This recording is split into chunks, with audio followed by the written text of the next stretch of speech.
नमस्कार। मैं हिम्मत सेठ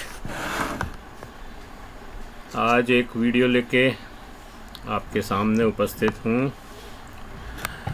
दोस्तों, 2024 लोकसभा चुनाव का चौथा चरण का आज प्रचार प्रसार रुक गया। 5 बजे समाप्त हुआ क्योंकि 13 तारीख को वोटिंग है और उसके एक दिन पहले प्रचार रुक जाता है। लेकिन देखने वाली बात यह है कि कल भी नरेंद्र मोदी ने तेलंगाना में चुनाव आचार संहिता का उल्लंघन करते हुए कांग्रेस पर हिंदू विरोधी होने का आरोप जड़ा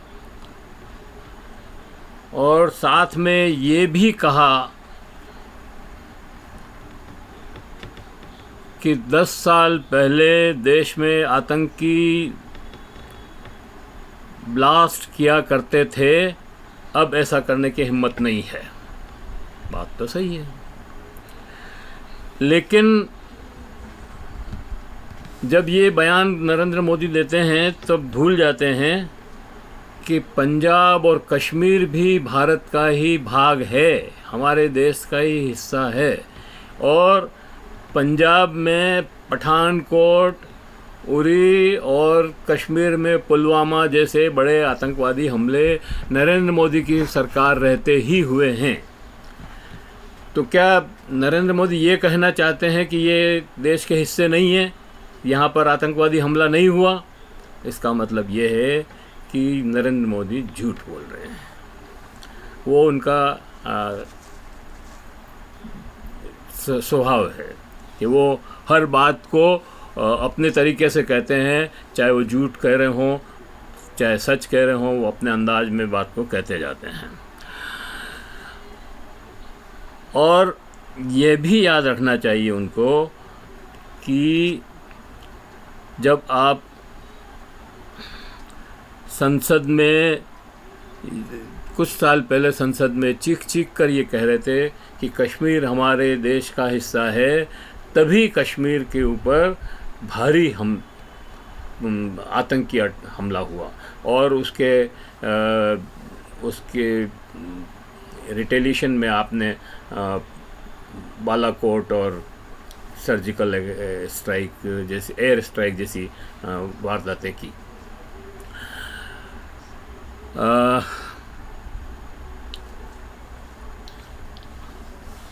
तो ये कैसे कश्मीर हमारा हिस्सा है, ये बार बार कहने की ज़रूरत क्या है? और ये तो 1947 से ही भारत का हिस्सा है कश्मीर। जिस रोज़ हरि सिंह जी ने साइन किए विलय पत्र पर, तब से हमारा हिस्सा है। इसमें नई बात क्या है? बार बार ऐसा जताते हैं जैसे कश्मीर को जो है इन्होंने कोई फतेह करके और अपने भारत में मिला लिया हो। भारत में कोई कुछ नहीं मिलाया है। कश्मीर उतना ही है जितना हमारे पर विलय के बाद जो हमको मिला, उतना ही कश्मीर आज भी हमारे पास है। इसी तरह से अमित शाह जी ने भी एक बयान दिया अभी कि कांग्रेसियों या ईडी के संगठन के लोगों, सुन लो, पुलवामा हमारा हिस्सा और रहेगा, कोई इसको हटा नहीं सकता। अरे पुलवामा, सॉरी, पीओके हमारा हिस्सा है और रहेगा, इसको कोई ले नहीं सकता।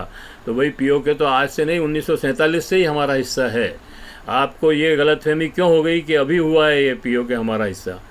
पीओके जिस रोज़ पीओके बना उस रोज़ से ही हमारा हिस्सा ही है।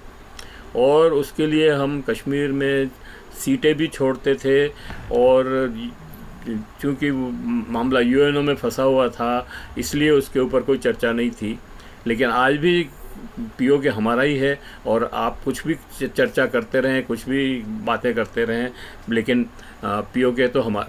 लेकिन एक बात और है, जब हम ये कहते हैं कि पीओके हमारा है, सही है, लेकिन उस समय आप ये क्यों भूल जाते हैं कि लद्दाख के लोग, वांचू वहाँ का जो नेता है सोनू वांचू, जो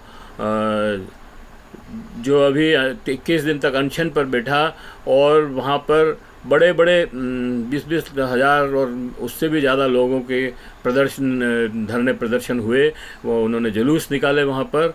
वो ये कह रहे हैं कि लद्दाख की 4000 स्क्वायर किलोमीटर ज़मीन चीन ने हथिया ली है। जहाँ तक हम पहले हमारे पशु चराने के लिए चरवाए जाते थे, उससे 20-25 किलोमीटर पहले ही उनको रोक दिया जाता है, आगे नहीं जाने दिया जाता है। ये जो फिंगर्स है उसमें 12 फिंगर्स है, तो पहले हम 8 फिंगर तक जा सकते थे। चरवाहे जो है 8 फिंगर मतलब 8 फिंगर मतलब ये पहाड़ियाँ हैं वहाँ की, उनको साइन कर रखा है, तो वो उन 8 फिंगर तक हम जा सकते थे चरवाहों को लेकर। और हमारी मिलिट्री तो 12 ही फिंगर्स तक गश्त लगाती थी, वो आज 4 फिंगर तक ही गश्त लगा सक रही है। और हमारे चरवाहे भी 4 फिंगर से ज़्यादा आगे चरवाहा वो नहीं ले जा पा रहे हैं। इसके ऊपर न तो अमित शाह कोई जवाब देते हैं, न नरेंद्र मोदी कोई जवाब देते हैं। और लद्दाख कश्मीर का ही भाग था, लद्दाख भी आपने उसको टेरिटरी अलग की है उसकी, लेकिन वो लद्दाख का ही भाग था। और आज भी वो उसके लिए 370 आपके अनुसार जो 370 हटा ली गई है, मैं तो नहीं मानता हूँ कि अनुच्छेद 370 हट गया है, वो तो अभी भी संविधान में एज इट इज़ है। हाँ, एक धारा उसकी हटाई है आपने, लेकिन बाकी तो 370 तो एज इट इज़ है ना। तो उसके हटने के बाद भी लद्दाख के लोगों को अनशन क्यों करना पड़ रहा है, लद्दाख के लोग वहाँ दुखी क्यों हैं, लद्दाख के लोगों में बेरोज़गारी क्यों फैल रही है, लद्दाख के लोगों के जो जीवन यापन की जो समस्या है वो क्यों बढ़ती जा रही है, इसके ऊपर क्या जवाब है? आप इस पर क्यों नहीं बोलते हैं? तो ये सारी चीज़ें नरेंद्र मोदी सरकार नहीं बोल रही है।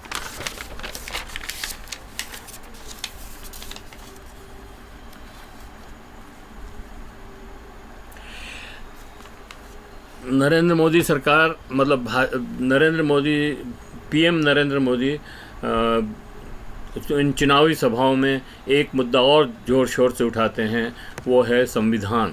संविधान को हम नहीं बदलने देंगे, संविधान जो है हटाना चाहती है कांग्रेस, इसको हम नहीं हटाने देंगे। और आरक्षण को जो है, जिस आरक्षण को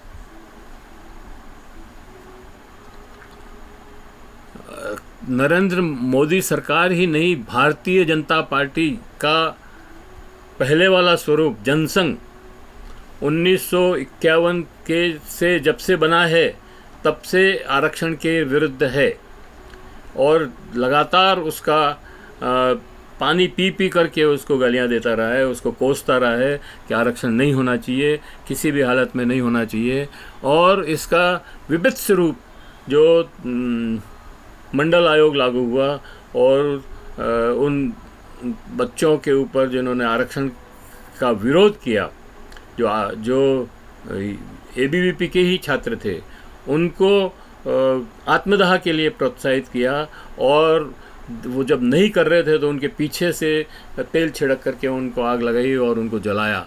ये इतना भयंकर कांड हुए हैं उस समय 1989-90 के अंदर कि आज तक उनका जो है कोई वो नहीं है। फिर आज कैसे आरक्षण के प्रति आपका इतना मोह जाग गया? सवाल ये है, और भी सवाल बहुत सारे हैं इस आरक्षण के साथ मिले हुए। और मैं ये कहना चाहता हूँ कि मोदी सरकार को इस बात का जवाब देना चाहिए कि कांग्रेस आरक्षण के विरुद्ध है या नहीं है, ये एक अलग प्रश्न है। लेकिन मोदी सरकार ने 10 साल में आरक्षण बचाने के लिए क्या काम किया, ये उनको बताना चाहिए, एक बात। दूसरी बात, जो ठेके पे नौकरियां दी जा रही है, आजकल परमानेंट नौकरी तो है ही नहीं, तो ठेके पे जो नौकरी दिया जा रही है उसमें आरक्षण कहाँ है? मोदी सरकार ने ऐसे प्रोविज़न क्यों नहीं किए कि ठेके की नौकरियां बंद हो और नियुक्तियां परमानेंट हो और उसमें आरक्षण भी हो? ये तो कुछ मोदी सरकार ने किया नहीं। अब 10 साल बाद आप आरक्षण चला रहे हैं। इसी तरह से निजी कंपनियों में आरक्षण कहाँ है? निजी कंपनियों में भी अगर मोदी सरकार आरक्षण के इतने हितैषी है और चाहती है कि पिछड़े और वंचितों को रोज़गार में अवसर मिले, तो निजी कंपनियों में भी आरक्षण करिए का प्रावधान करिए। 10 साल में क्यों नहीं किया? और सरकार को इस बात का भी जवाब देना चाहिए कि इन 10 साल में 1900 मतलब 45 साल से सबसे ज़्यादा बेरोज़गारी क्यों है।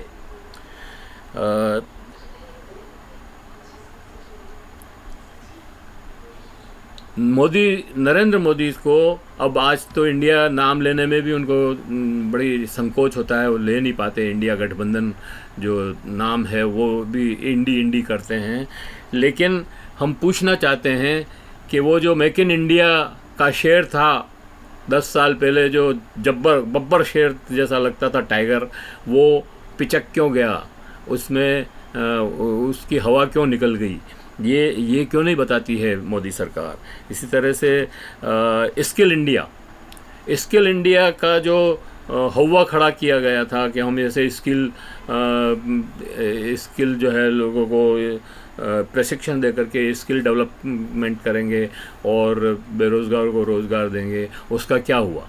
वो क्यों नहीं बताते हैं? वो सब हवा ही हो गए, क्योंकि वो स्किल इंडिया में जो इंस्टीट्यूट्स खड़े हुए वो सब फर्जी थे और उन्होंने कोई ट्रेनिंग नहीं दी। केवल रजिस्टर पे और कागज़ों में वो ट्रेनिंग हुई। इसलिए आज जो है बेरोज़गारी का संकट इतना बड़ा हो गया है। इसी तरह से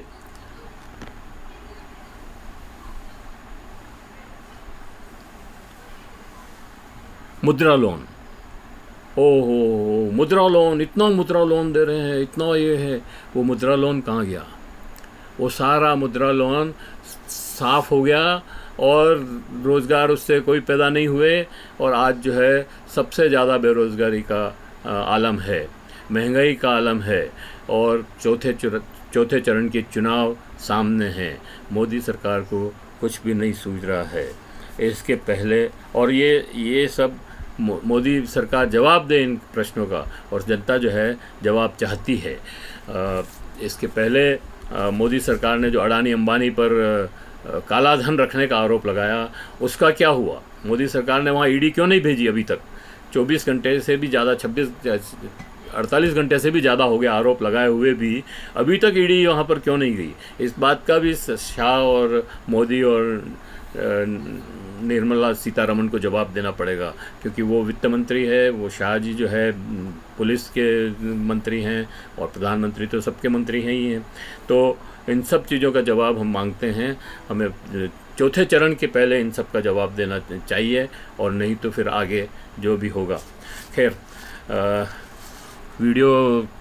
इस वीडियो को यहीं समाप्त करता हूँ, और मैं अपेक्षा करता हूँ कि आप लोग भी ये सवाल सब जगह उठाएंगे कि भाई skill India, make in India और पता नहीं कितने इंडिया थे, खादी इंडिया और खेलो इंडिया, और वो सब इंडिया कहने में भी आजकल मोदी सरकार को जो है शर्म लगने लगी है।